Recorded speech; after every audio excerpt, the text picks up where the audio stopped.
Islam mengajarkan kepada kita, bahkan akidah kita Ahlus Sunnah wal Jamaah mengajarkan kepada kita dua benda.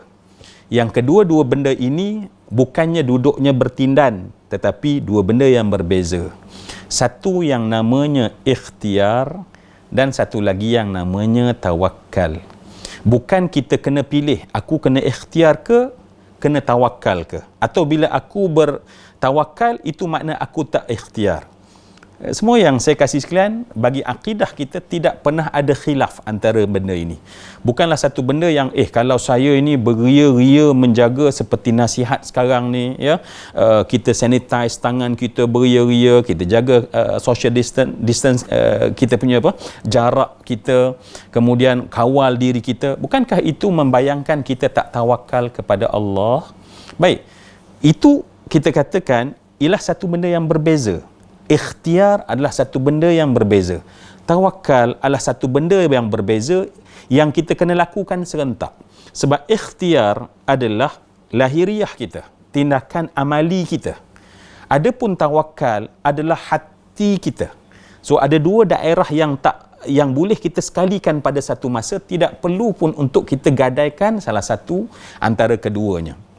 Jadi kalau kita dapat memahami konsep ini dalam ajaran kita, maka orang Islam dia akan jadi orang yang kalau dia berikhtiar, maksimum ikhtiar dia. Bukannya lebih kurang. Sebab apa? Sebab aku dah tawakal. Bukan aku lebih kurang sebab aku dah berdoa. Tetapi dia akan cuba sedaya mungkin, ya, cuba sedaya mungkin untuk berikhtiar. Sebab katalah sekarang kita berhadapan dengan wabak, ya. Dan kita kena sedar bahawa wabak ini bukanlah satu mainan. Setengah orang dia buat joke, setengah orang dia main pandang ringan, setengah orang dia kata, ya, sebab wabak ini kita tahu bahawa memang hakikatnya adalah makhluk Allah. Tak ada benda dalam alam ini melainkan semuanya makhluk Allah Subhanahu wa taala. Sebab itu dinamakan alam. Selagi dia ada pada alam, ruang dan tempat, maka kita tahu bahawa dia adalah makhluk. Tetapi kita kena faham bahawa apabila kita berhadapan dengan makhluk yang sebegini, Allah datangkan kepada kita dan Islam akan berikan pedoman, ya. Sebab Islam mesti dia bagi pedoman, bukan sekadar masa senang ada pedoman, tetapi pada masa kita sedang diuji pun Islam memberikan pedoman. Bukan hanya pada masa kita tak ada masalah, ya, ketika itu baru adanya pedoman Islam, tetapi pada masa wabak adakah tidak ada pedoman? Telah ada pedoman. Bahkan para ulama telah mengarangkan, menuliskan dan kemudian memberitahu kepada kita, mungkin sebab wabak ni datang sekali-sekala menyebabkan mungkin kejutan-kejutan yang berlaku. Maka sebab itu marilah kita lihat, rakan-rakan yang dikasihi sekalian, ya, kita katakan tadi asas kefahaman agama kita adalah tidak ada perbezaan, tidak akan berlaku disebut tanaqud ataupun kontradiksi di antara kalau saya berikhtiar seolah-olah saya tak bertawakal, ya. Sebab ikhtiar yang kita lihat pada hari ini banyak sekali, ya. Kita tengok ikhtiar supaya wabak ini pertama dia akan berlalu. Tetapi untuk dia berlalu, kita tahu banyak perkara yang kita kena buat sebab dia telah mula menyerang ataupun telah memberi impak dan kesan.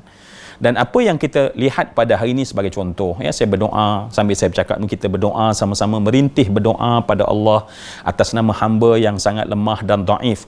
Dan kami nak bertawakal kepada Engkau, ya Allah, dan kami nak berikhtiar seperti Engkau perintah.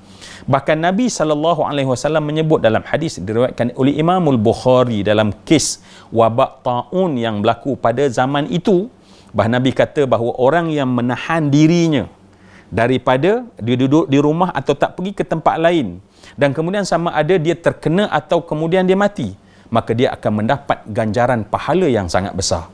Maknanya tanpa kita sedar, Islam ini sedang memberitahu kepada kita ikhtiar yang kita buat itu semuanya dianggap pahala oleh Allah.